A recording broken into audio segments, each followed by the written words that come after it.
Hey, what's up YouTube? You're watching Ready Set Drone, and today I have the Bugs 2 SE from MJX RC, and we're gonna check it out, so stay tuned.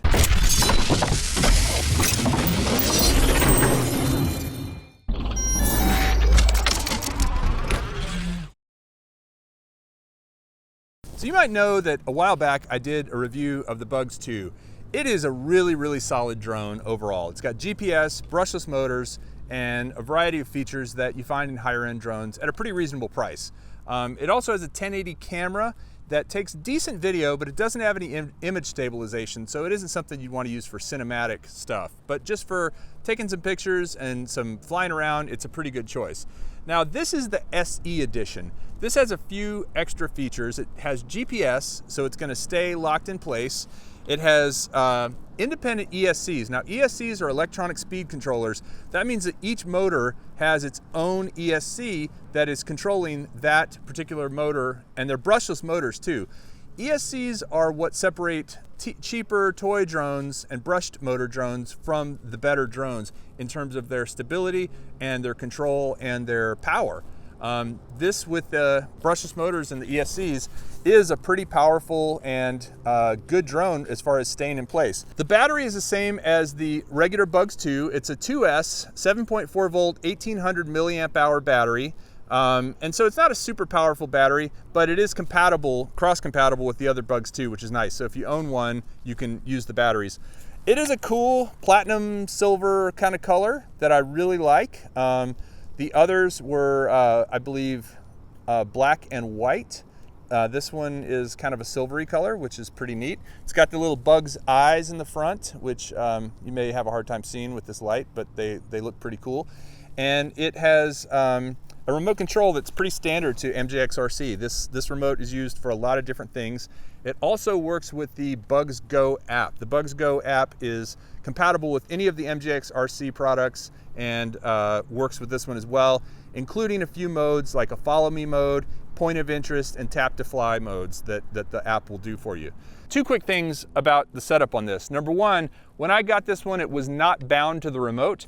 In order to bind it to the remote, you turn the remote on first while holding down the lock button. It's a red picture of a lock. Hold it down, turn it on, it'll beep twice, and then you plug in the battery to the drone, let it sit, the two will talk, and they will bind. So again, that's the hold down the lock button while you're turning the remote on first, then turn on the drone, and then you should be good to go. Once the drone and the remote are bound, you have to take the drone, and right now it's got yellow and green lights blinking on the bottom. You can't really see them because it's so bright out today. But you take it and you spin it on its axis like this, flat, until those lights change to all green, which they have now. Then you take it and you face it upward, or downward I think works as well, and you spin it on its axis like this. And once you've done that a few times, the front lights turn red and the back lights turn green solid, and once they're red and green solid, then the drone is ready to be taken off. Now, I'm going to go ahead and set it over on the landing pad, and I'm just going to demonstrate for you how well the GPS works. It's almost noon. Vinny and I have been out here for a couple hours already. When we came out, there was no wind at all. The wind has picked up a bit. So I'm looking at my remote control. I can see that I have 16 satellites. And by the way, there is a switch for turning your satellite GPS on and off. So if you turn it off in this wind, it'll drift. If you turn it on, it's pretty solid. I'm going to go ahead and take off. So what I'm going to do is unlock the props by hitting the lock button. You see they spin up, and then you can either push the auto takeoff, or you can just take it off with the stick like I just did. Now I'm going to show you real quick what happens when you let go of the or when you turn the GPS off. So I'm going to get it over here in this shot, and Vinny will also be getting it with his camera. Right now GPS is on, and it is holding in place just fine. I'm not touching the stick at all, and the wind's blowing at a pretty decent clip. I'd say 8 miles an hour, maybe gusting up to 10. Now I'm gonna go ahead and flip off the satellite, and you'll see it start to just roll with the wind. And then as soon as I turn the GPS back on, it stops and holds in place and fights the wind. So the GPS is pretty solid. Now I am going to try the return to home. It's not very far from where it started, but let's see how accurate it is. It's there's a landing pad where it took off from, about probably 12 feet away from me. So I'm going to go ahead and hit return to home. And of course it goes up to a certain altitude because it wants to avoid hitting any trees or anything. It's going to come over, and let's see how close to that landing pad it actually lands, because it took off from the center of that landing pad. And it's positioning itself, and here it comes. And it's a pretty windy day, so it's fighting that a little bit.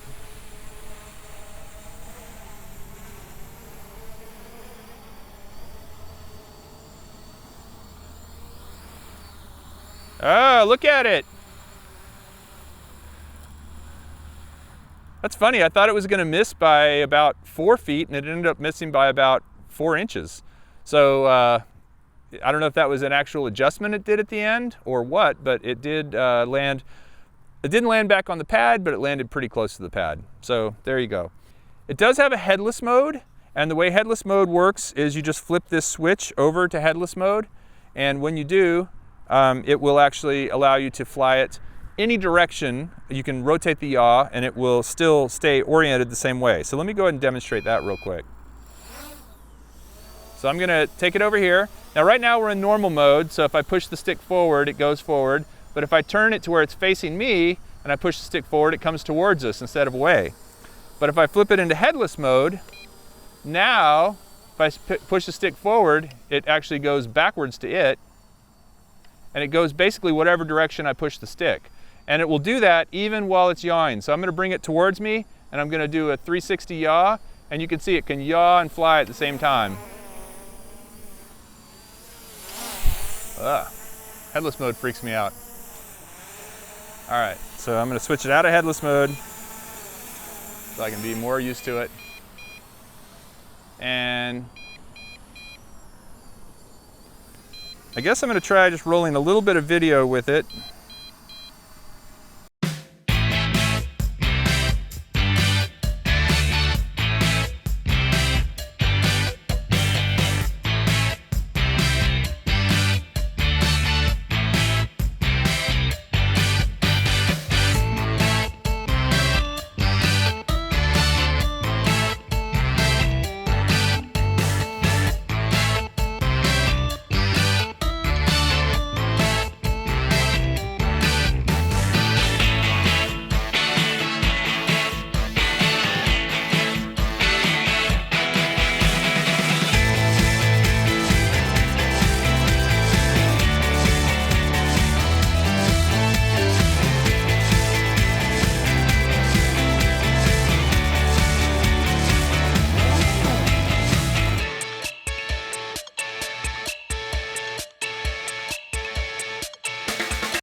All right, so the Bugs 2 SE, much like other MJX RC Bugs drones, I'm a big fan. These things are very well made. I would say they're top end of the toy grade drones you can buy. The Bugs 3, the Bugs 3 Mini, the Bugs 8, the Bugs 6, the Bugs 2, all really good. So if you're looking for a drone with brushless motors and independent ESCs that you can take out and have some fun flying, as well as GPS and some other cool features, I think the Bugs 2 SE is a pretty solid choice. I'll put a link in the description. Add your comments below. Let me know what you think of this thing, if you've seen it before, if you've flown it, if you have any experience with it, or other Bugs drones. Thanks again for watching. If you want to see more about drones and drone accessories, please consider subscribing to Ready Set Drone. Thanks, and we'll see you next time.